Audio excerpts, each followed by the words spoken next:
giornata da ricordare oggi in Veneto, perché qui a Montecchio Maggiore, presso la Fondazione Bisazza, Arsenale 2022, l'organizzazione che è stata creata dalle 10 associazioni del mondo dell'impresa, delle professioni del lavoro del Veneto, si presenta per la prima volta per fare il punto sulla situazione con gli stati generali dell'economia e della società del Veneto. Sottotitolo Insieme verso il futuro.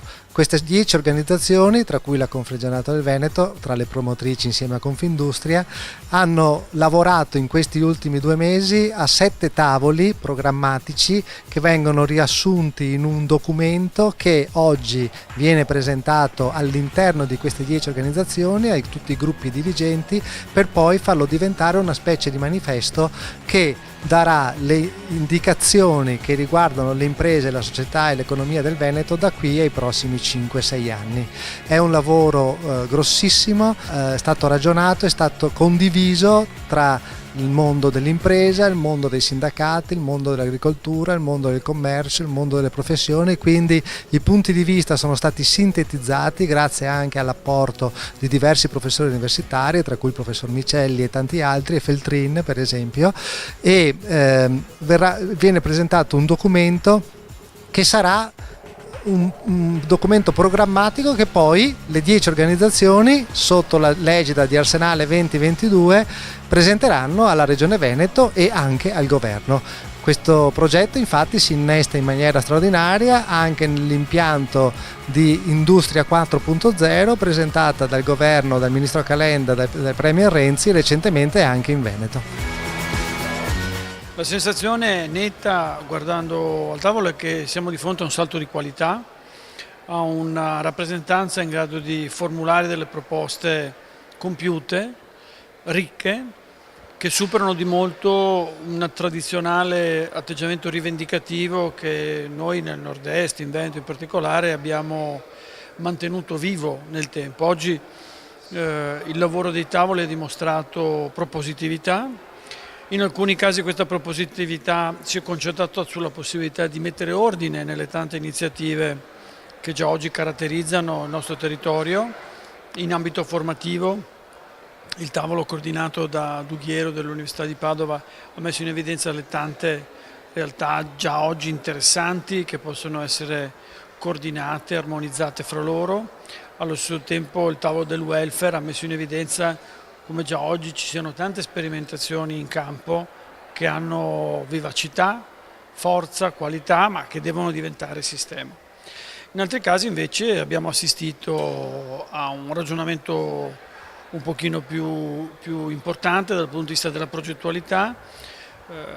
Oggi ci ha detto il tavolo presieduto da Paolo Feltrin, abbiamo una sfida di fronte a noi che è la riorganizzazione del nostro spazio urbano e delle nostre metropoli. In questo senso c'è bisogno di un'ingegneria istituzionale importante che dia qualità e competitività a uno spazio che altrimenti rimane privo di quegli elementi decisionali, di quella qualità decisionale che invece oggi è necessaria. Allo stesso tempo Patrizia Messina ci ha detto che oggi queste sfide hanno successo se e solo se accompagnate da processi decisionali dal basso, partecipati, che devono mettere in moto la società, la popolazione, i decision maker e gli esperti nel loro complesso. In generale però quello che è emerso trasversalmente è l'importanza del capitale umano, anche di fronte al tema delle infrastrutture, siano esse materiali come nel caso delle infrastrutture della logistica, dei porti, delle strade, delle autostrade, siano esse soft come nel caso delle banche. Tutti indistintamente hanno posto in evidenza la necessità di investire sulla qualità delle competenze, delle conoscenze, di una nuova classe dirigente che deve essere oggi rinforzata, riqualificata costantemente attraverso un intenso investimento in capitale umano. Da questo punto di vista credo che l'elemento nuovo che contraddistingue tutti i tavoli sia questa enfasi su una proiezione al futuro di quello che noi chiamiamo la società della conoscenza. E da questo punto di vista, per quello che io ho potuto registrare, l'urgenza di una scuola vera e propria della rappresentanza credo che sia il primo passo di quello che oggi abbiamo ascoltato.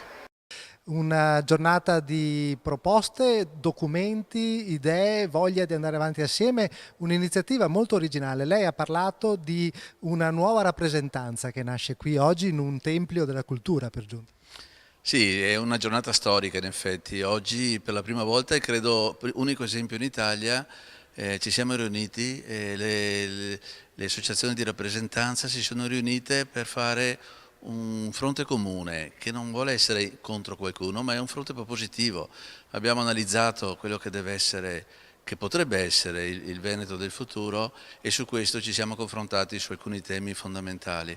Credo che sia un esempio virtuoso come lo è stato quello dei competence center, quando il mettersi assieme ha fatto sì che si recuperasse un competence center in Veneto, nel nord-est, perché si è fatto squadra e si è lavorato con fronte comune.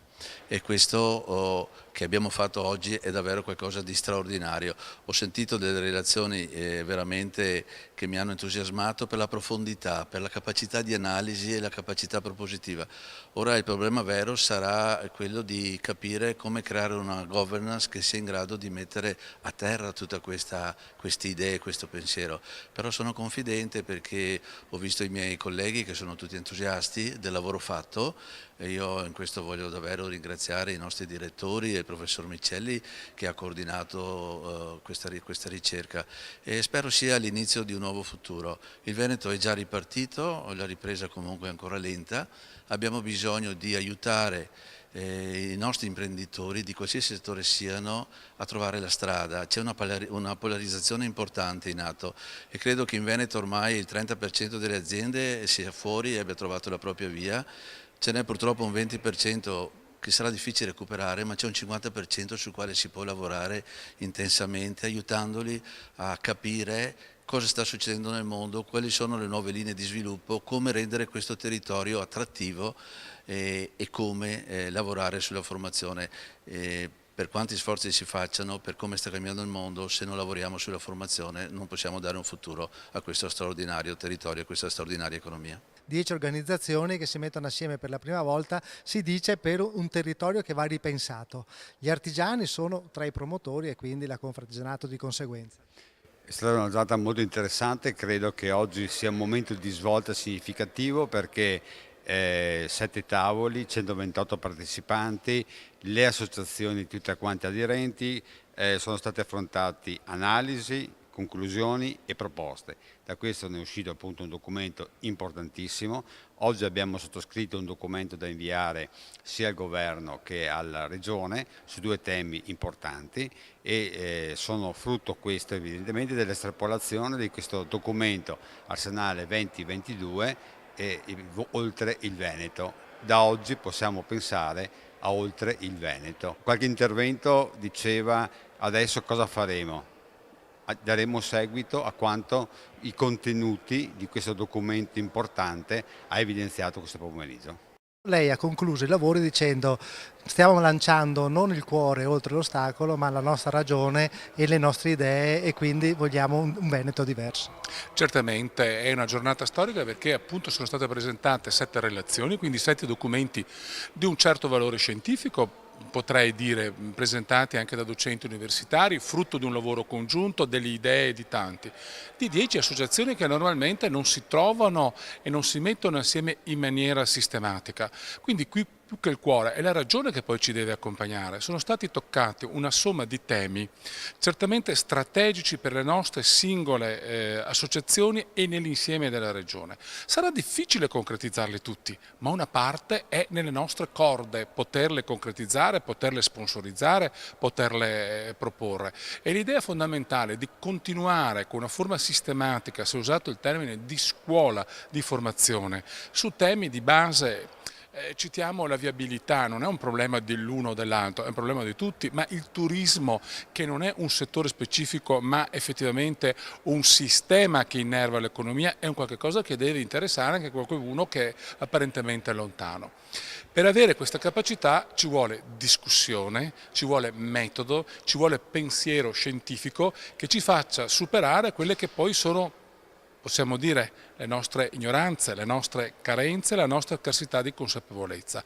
Oggi è stata un'ottima giornata. Nella mia posizione di portavoce ho potuto percepire l'interesse diffuso. Non c'era un uditorio anonimo, ma i rappresentanti di 10 categorie nel complesso molto interessati che condividevano la somma di questa esperienza. È notevole.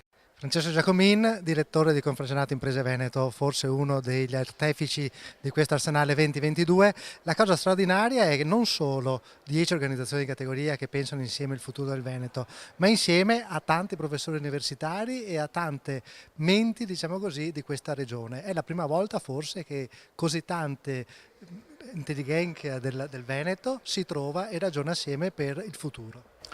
Sì, a differenza del passato in cui magari ironizzavamo sulle università, ovviamente le università facevano i loro comodi, a loro volta ironizzavano sulle imprese, e siccome le università sono in tutte le cose che sono andate avanti un fulcro fondamentale, abbiamo tentato di finire questa retorica della divisione e del prendersi in giro per dire bene, sporchiamoci le mani assieme, voi università, calandoci un po' di più e frequentandoci nei nostri problemi, e noi riponendo nelle università una fiducia di luoghi che aiutano a costruire pensiero, e le cose prodotte vengono da questo nuovo modo delle università di percepirci, come dire che se non hanno la materia prima, imprese, professioni, lavoro, anche le università rischiano di non produrre un risultato, e noi di tornare ad imparare, a stare a scuola, a capire, a approfondire usando la struttura di ricerca e di analisi che l'università ha.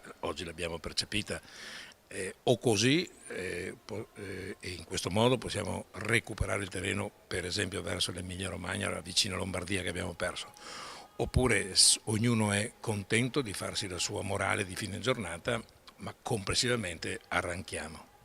Si guarda anche alla politica, ovviamente a quella regionale perché si analizza il Veneto, però come nel caso di Industria 4.0 e i competence center, quindi il richiamo alla politica nazionale di un ruolo del Veneto, questo tavolo può guardare qui ma anche alla politica nazionale per dare indicazioni e idee. È più probabile che guardi alla politica nazionale, nel senso che guarda alla politica Veneto per le competenze regionali. Innanzitutto guarda a se stesso, perché ci sono cose che le associazioni possono fare e devono fare a prescindere dalla politica. Il welfare, per esempio, per 4/5 è contrattualità, negoziabilità, bilateralità. La politica non c'entra. Casomai la politica può essere chiamata a dare una mano in termini di valore aggiunto con leggi un po' più mirate. Ecco. Poi la Regione per le sue competenze, soprattutto il Governo. Immaginiamo una prima attività di lobby presso i parlamentari in Roma, cioè nel luogo dove il ministro Del Rio può dire accelero l'alta velocità tra Verona e Mestre, oppure mi do da fare per completare la soluzione del finanziamento sulla Pedemontana, ma le università e il MIUR possono immaginare delle soluzioni diverse, o il ministro Calenda nel suo 4.0 qualcosa di più puntuale che ci riguardi. Non è un luogo banale. Roma e l'asse Roma-Bruxelles, ecco, dovremmo essere un po' più presenti a quei livelli.